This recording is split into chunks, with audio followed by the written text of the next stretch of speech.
Dear student, good morning.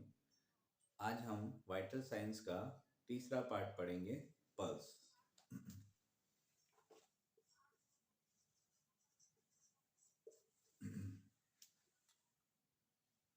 सबसे पहले pulse में हमें शुरू करना है डेफिनेशन से। डेफिनेशन क्या है पल्स की। उसके बाद में हम पल्स कहाँ कहाँ से लिए जाती हैं, पल्स को ऐसे कौन कौन से कारक हैं जो अफेक्ट करते हैं जिसकी वजह से पल्स घटता है या बढ़ता है। उसके बाद नॉर्मल पल्स कितना रहता है और कहाँ से कहाँ नॉर्मल रहता है।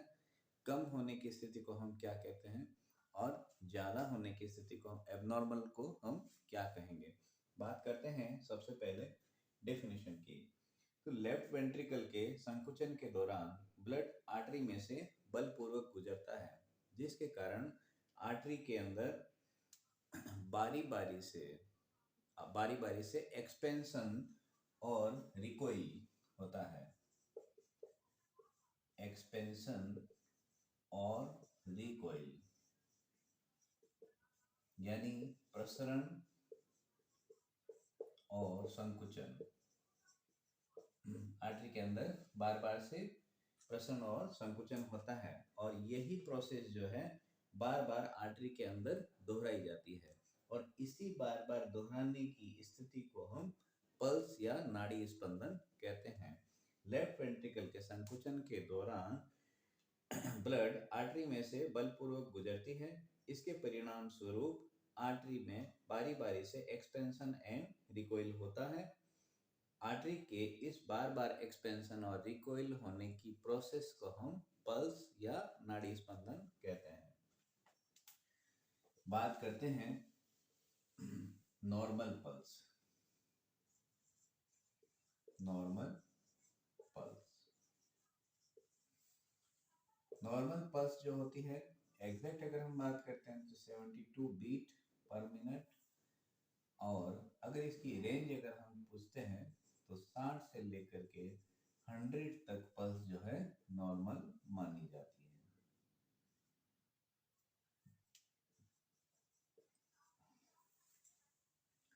लेकिन 60 से अगर नीचे चली गई तो इस कंडीशन को हम ब्रेडिकार्डिया कहते हैं, और 100 से अबोव चली गई, 60 या 60 से नीचे गई तो उसको ब्रेडिकार्डिया कहते हैं। 100 से अबोव चली गई तो उसे टेकी कार्डिया कहते हैं। पल्स को बहुत सारे ऐसे फैक्टर हैं जो कि अफेक्ट करते हैं।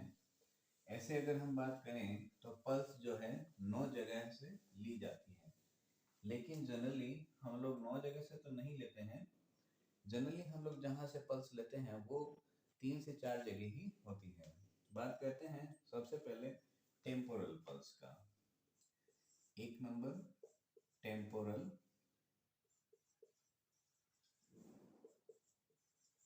पल्स। टेम्पोरल पल्स जो रहती है वो हमारी टेम्पोरल बोन के पास में होती है। यहाँ देखिए, आप यहाँ से इसको टच करेंगे। हमेशा ध्यान रहे, पल्स जब भी आप चेक करते हैं तो उसमें अंगूठा आपका टच नहीं होना चाहिए। जैसे कि मैंने यहाँ टच कर दिया तो ये अंगूठा यहाँ टच है, या बॉडी के किसी भी पार्ट से अंगूठा टच नहीं होना है। एक या दो उंगली से आप इसको पल्स को चेक कर सकते हैं।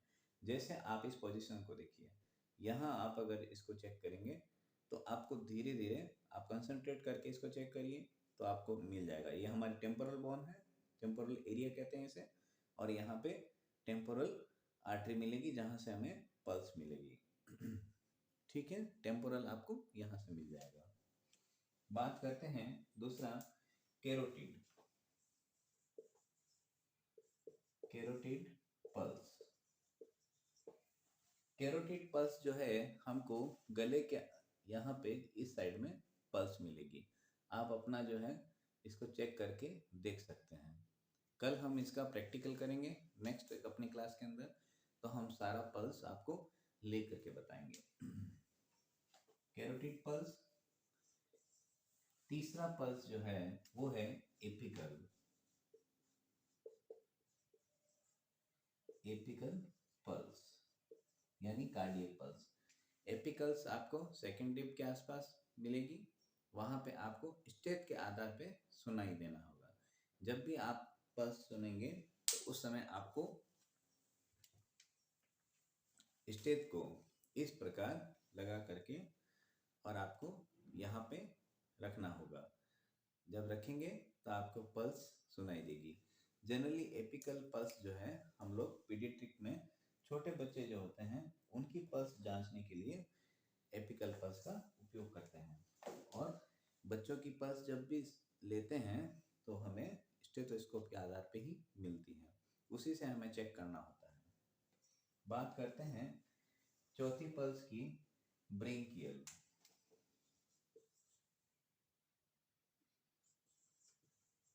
Branchial pulse.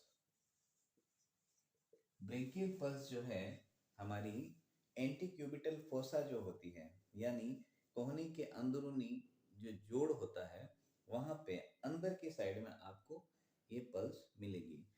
इसका भी हम नेक्स्ट क्लास में प्रैक्टिकल लेकर के सीखेंगे।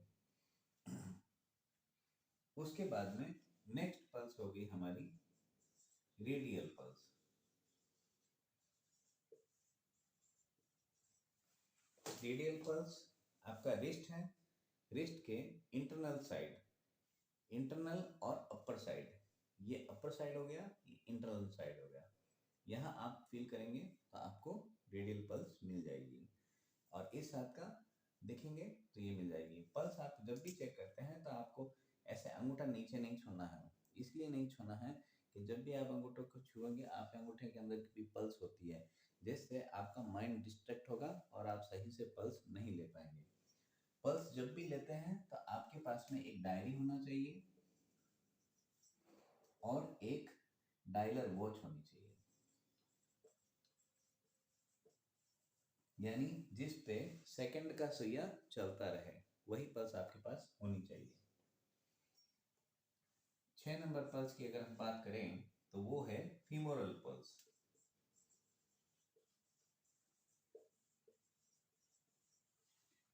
फीमोरल पल्स जो है वो आपको हमारी थाई जो होती है वहां पे पल्स मिलेगी, जो हम आपको कल लेकर के बताएंगे। 7वां नंबर है पोप्लिटल आर्टरी।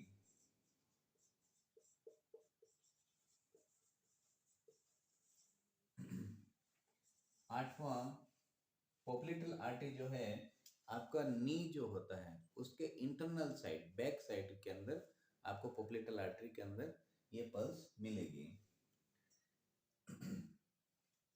8वां बात करते हैं posterior tibial artery. Posterior tibial artery,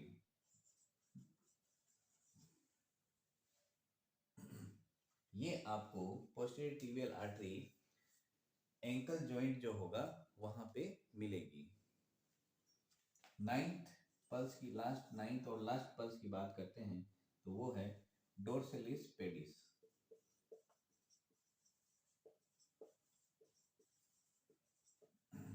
ये आपको पैर के ऊपरी हिस्से पे मिलेगी। अब हम बात करते हैं सबसे इम्पोर्टेंट जो पल्स होती है हम लोगों के लिए, जो जनरली हम लोग पल्स लेते हैं, जनरली रेडियल पल्स हम लोग लेते हैं, लेकिन जब भी पेशेंट गैस्पिंग में रहता है तब हम कैरोटिड पल्स लेते हैं। ये पल्स पीडियाट्रिक के अंदर लेते हैं। ऐसा नहीं है कि केवल पीडियाट्रिक में ही लिया जाता है, यंग में भी लिया जाता है, बट यंग के अंदर हमारे पास में एक ऑप्शन, 2 ऑप्शन, 3 ऑप्शन रहते हैं।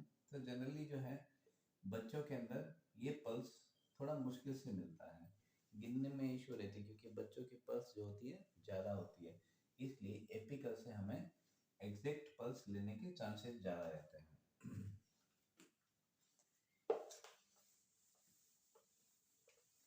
ये हमने सीखा पल्स के टाइप, कहाँ कहाँ से पल्स हम ले सकते हैं। अब बात करते हैं ऐसे कौन कौन से कारक हैं जो पल्स को इफेक्ट करते हैं। सबसे पहले हम बात करते हैं age group. Age group pulse को इफेक्ट करेगी। हम बात किए थे पिछली बार ब्लड प्रेशर की। ब्लड प्रेशर के अंदर जैसे एज कम होती है तो ब्लड प्रेशर भी कम होता है, और जैसे जैसे एज बढ़ते हुए जाती है ब्लड प्रेशर बढ़ते हुए जाता है। यहाँ उसका बिल्कुल उल्टा है। यहाँ पे जितनी एज कम होगी वहाँ पल्स रेट बढ़ी हुई मिलेगी। जैसे जैसे एज बढ़ती हुई जाएगी पल्स रेट डाउन होते हुए जाएगी। तो सबसे पहले हम बात करते हैं, जब प्रेगनेंसी के दौरान बच्चा माँ के गर्भाशय में है तो उस समय पल्स कितना मिलेगा। तो फीटल, उसको हम बोलते हैं फीटस। फीटस फीटस का पल्स जो मिलेगा वो होगा 140 से 150 प्रति बीट पर मिनट। यानी फीटस के अंदर जो है हमें वो 140 से 150 मिल जाएगा। फिर हम बात करते हैं नियोनेट की। नियोनेट या इन्फेंट जन्म के समय के पश्चात नवजात जो बच्चा है उसका पल्स कितना मिलेगा। तो उसका पल्स जो है 130 से 140 बीट पर मिनट। बीट यानी स्पंदन पर मिनट मिलेगी। फिर हम बात करते हैं 1 साल के बच्चे की पल्स के बारे में। 1 ईयर का बच्चा अगर उसका पल्स जो होगा 115 से 130 बीट पर मिनट। फिर हम 2 ईयर की बात करते हैं। 2 साल का अगर बच्चा होगा तो उसकी पल्स कितनी मिलेगी। तो उसकी पल्स मिलेगी 100 से 115 बीट पर मिनट। बात करते हैं 3 साल के बच्चे की। तो 3 साल का बच्चा जो है उसका पल्स 90 से 100 बीट पर मिनट मिलेगी। फिर हम बात करते हैं 4 से 8 साल के बच्चे की।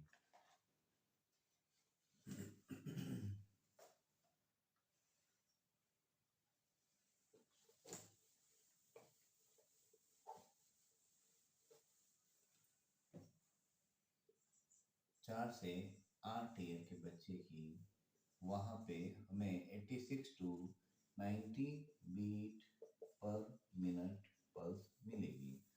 फिर हम बात करते हैं 8 से 15 साल के बच्चे की। यहाँ आप देख रहे हैं कि जितना एज बढ़ रहा है उसमें पल्स रेट जो है डाउन होते जा रहा है। बात करते हैं 8 से 15 साल के बच्चे की जो पल्स मिलेगी वो 80 से 86 मिलेगी। 86 beat per minute.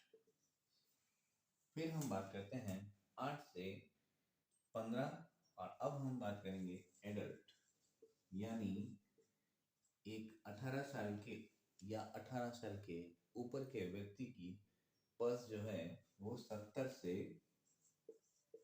80 beat per minute मिलेगी। यहाँ हम ओल्ड एज की बात करते हैं तो ओल्ड एज की जो पल्स मिलेगी वो 60 से 70 बीट पर मिनट मिलेगी। अब अगर 60 से नीचे चला गया तो उसे ब्रेडिकार्डिया कहेंगे, और 100 से अबव चला गया तो उसे टेकिकार्डिया कहते हैं। लेकिन हमें इस एज ग्रुप में ये सारी जितने भी पल्स हैं ये उनके लिए नॉर्मल होती हैं। यही अगर पीडियाट्रिक में मिल जाए तो उसके अंदर कॉम्प्लिकेशन हो जाएंगी, और यही अगर 60 से 70 एडल्ट में मिल रही है तो उसके लिए नॉर्मल कहलाती है।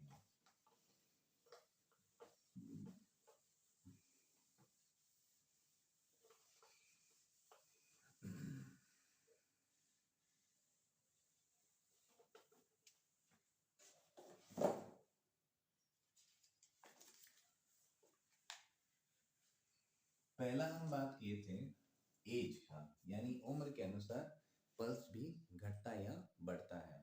अब हम बात करते हैं सेक्स की, यानी पुरुष और महिला। तो पुरुष से ज्यादा जो है महिला का नाड़ी दर ज्यादा रहता है। फीमेल का मेल से पल्स रेट ज्यादा मिलेगा।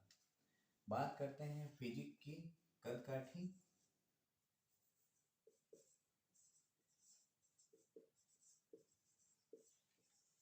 कद और काठी, ये मतलब जो अगर हेल्दी है, ऊंचे और भारी व्यक्तियों की तुलना में छोटे और हल्के व्यक्तियों की पल्स रेट कम मिलती है। मोटे ज्यादा रहेंगे तो उनका ब्लड जो है पल्स ज्यादा मिलेगी, और छोटे जो रहेंगे हल्के, उनकी पल्स रेट जो है वो अधिक रहती है। मोटे लोगों की पल्स रेट आपको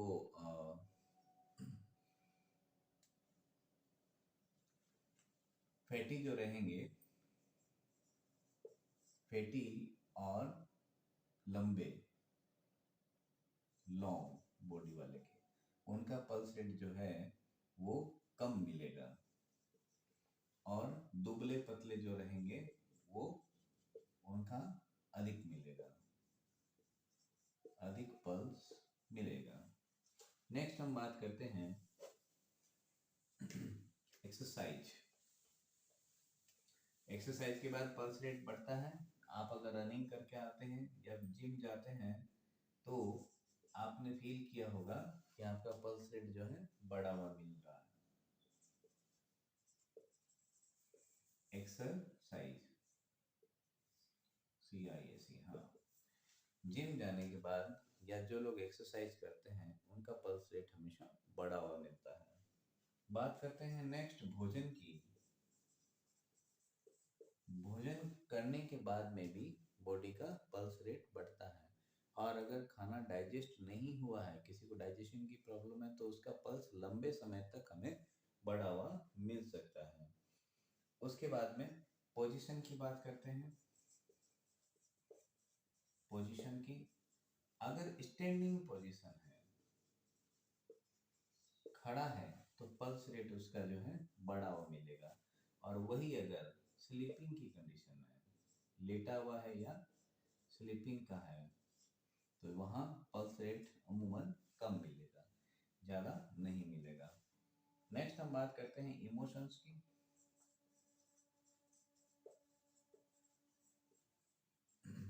अगर इमोशंस के अंदर ज़्यादा, जैसे अगर कहीं रोना झगड़ना ऐसा कुछ हुआ है, तो उसमें पल्स रेट जो है बढ़ी हुई मिलेगी। वही अगर अगर खुशी है तो उसमें भी पल्स रेट जो है अमूमन बढ़ी हुई मिलेगी। यानी मानसिक अथवा भावनात्मक व्यवधानों से नाड़ी दर जो है पल्स रेट बढ़ जाती है। बात करते हैं application of heat. Application of heat, सिकाई, सीधे सीधे शब्दों में हीट यानी गर्म सिकाई। अगर हीट से सिकाई करते हैं बॉडी का, या हम लोगों सिकाई से पल्स रेट जो है हमेशा बढ़ा हुआ मिलेगा। उसके बाद में है पेन। पेन से भी पल्स रेट जो है बढ़ा हुआ मिलता है।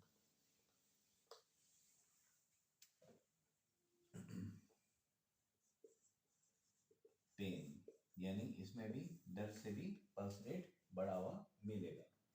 उसके बाद में temperature, body temperature. Body temperature बढ़ा हुआ है, फीवर की कंडीशन है, तो पल्स भी बढ़ी हुई मिलेगी, इसका मतलब वृद्धि। नेक्स्ट हम बात करते हैं डिजीज कंडीशन। कुछ डिजीज ऐसी होती है जहाँ पे पल्स रेट जो है डाउन मिलती है, कुछ में बढ़ी हुई मिलेंगी। जैसे ब्लड लॉस हो गया, या कहीं चोट हुई, शॉक हो गई। शॉक यानी शॉक अगर बॉडी में हुआ है तो उसका पल्स रेट जो है बढ़ा हुआ मिलेगा।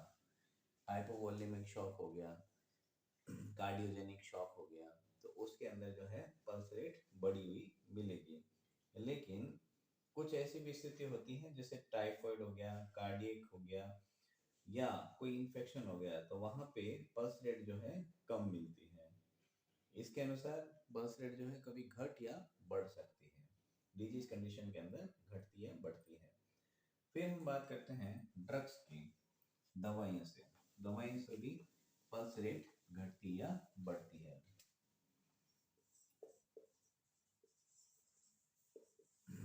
ड्रग्स के अंदर कौन कौन सी है, जैसे कि अगर हम एट्रोपिन यूज करते हैं तो वो पल्स रेट को बढ़ाने का काम करती है।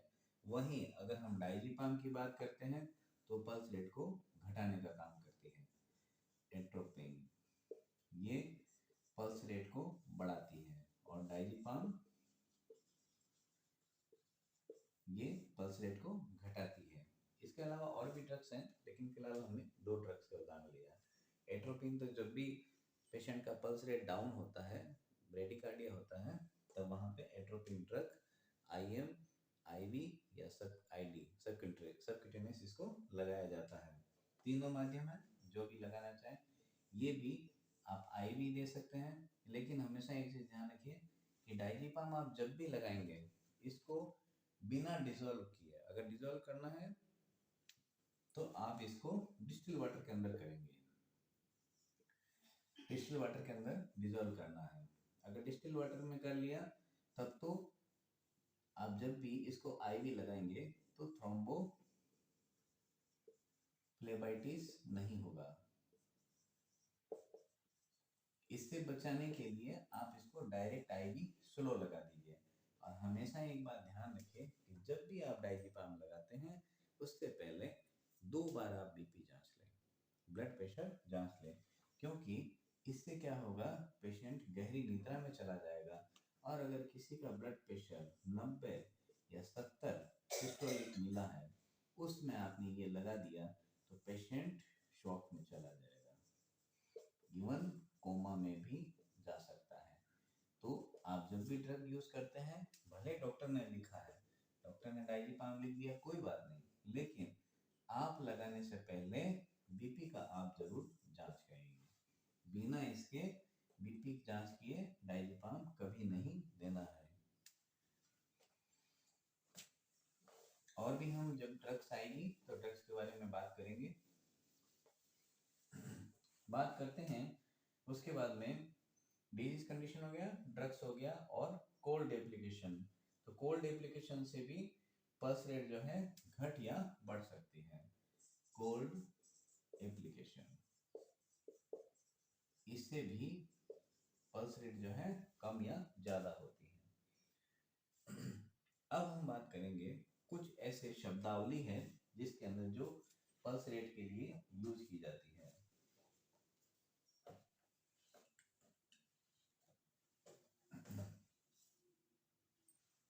जैसे कि हम बात करते हैं इंटरमिटेंट पल्स,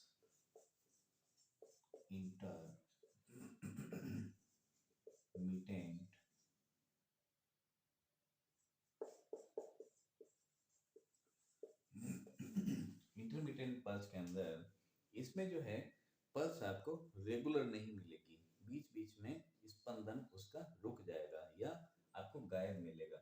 रेगुलर जैसे पल्स बीट होता है, वो बीट बीच में से गायब हो जाएगा। यानी अगर हम बात करें तो एपिकल और रेडियल पल्स के बीच में अंतर महसूस होगा, जिसे हम पल्स डेफिसिट कहते हैं। किताबी भाषा में अगर बात करें तो इसमें एक निश्चित समानांतर पर स्पंदन चूक जाते हैं और अनुपस्थित होते हैं। सविरामी नाड़ी यानी एपिकल एवं रेडियल पल्स में अंतर होता है। एपिकल कार्डियकली, रेडियल पल्स ये, इसके दोनों के अंदर अंतर आएगा। इसका अगर ये 70 मिली तो ये आपको 64 मिल सकती है। तो इसके 70 और 64 माइनस जब करेंगे तो बीच में बचा 6। पल्स डेफिसिट जो हुआ वो 6। Pulse deficit, apical pulse minus radial pulse, जो भी आएगा वो पल्स डेफिसिट कहलाएगा। बात करते हैं, अगर यहाँ हम 70 मिला है और ये 64 मिला है तो इसका पल्स डेफिसिट कितना हुआ, 6। यह आपका क्वेश्चन बन सकता है कि पल्स डेफिसिट क्या होता है, तो आप उसमें यही बताएंगे कि एपिकल पल्स और रेडियल पल्स के बीच में दोनों में अंतर जो भी रहेगा वो पल्स डेफिसिट कहलाएगा।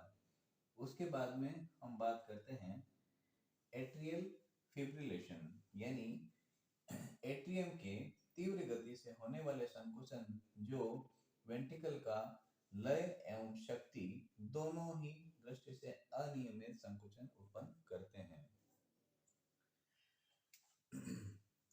नेक्स्ट हम बात करते हैं, इसके लिए एक और इम्पोर्टेंट रहेगा बाउंडिंग पल्स। बाउंडिंग पल्स जिसमें इम्पोर्टेंट हमें पूछा जाएगा वो ये है, बाउंडिंग पल्स के अंदर आपको बढ़े हुए अवघात आयतन यानी स्ट्रोक वॉल्यूम को प्रदर्शित करती है। इसे व्यायाम के दौरान एनीमिया, यकृत, हेपेटिक फेलियर और हार्ट ब्लॉक में ये अक्सर बाउंडिंग पल्स मिलती है। एनीमिया के पेशेंट रहेंगे वहां पे आपको बाउंडिंग पल्स मिलेगी, या कार्डिक वाले या लीवर में जो डिजीज से ग्रसित हैं उन लोगों में ये पल्स मिलेगी। अब हमें पल्स चेक करने के समय किन किन बातों का ध्यान रखना चाहिए। पहला हमें ये ध्यान रखना चाहिए कि जब भी आप पल्स चेक कर रहे हैं तो एक पहले क्लियर कर लीजिए कि पेशेंट कहीं दौड़ के तो नहीं आया, खाना तो नहीं खाया।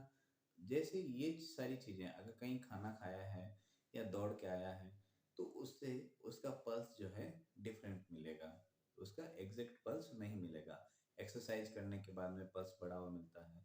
इमोशन, अगर लड़ झगड़ के आया है, रोना धोना कहीं कुछ हुआ है तो उससे भी उसका पल्स रेट जो है बढ़ा हुआ मिलेगा। तो ऐसी कंडीशन के अंदर पल्स रेट चेक करने के लिए भी कुछ पैरामीटर होते हैं।